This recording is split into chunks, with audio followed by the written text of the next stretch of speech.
ব্রাহ্মণবাড়িয়ার বাঞ্চারামপুরে নির্জন স্থানে মাটির নিচে ১০ ফুট গর্তের ভেতর ২১ দিনের এতেকাফে বসেছেন সাধক শাহ সুফি মোহাম্মদ রফিকুল ইসলাম রিজভী।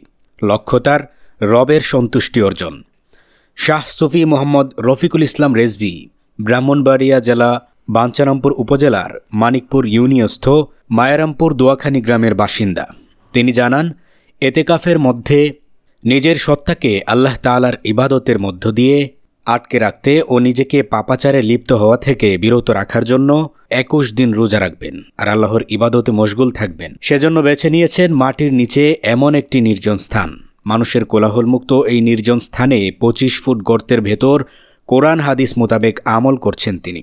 টানা ২১ দিন থাকবেন রোজা অবস্থায়, কোনো প্রকার কথা বলবেন না কারো সাথেই। জানা যায়, গত ২৫ ডিসেম্বর বুধবার বিকেলে গৃহত্যাগ করেন তিনি। এলাকাবাসীর কাছ থেকে বিদায় নিয়ে নৌকা দিয়ে চলে যান মেঘনা নদীর তীরে অবস্থিত ২৫০০ থানা কদমদি চরের পার্শ্বে নতুন একটি চরে। নির্জন এই চর মানুষের কোলাহলমুক্ত, চারপাশে মেঘনা নদী, মাঝখানে নতুন চর। দৈনিক কর্ণকণ্ঠ, সবার কথা বলে।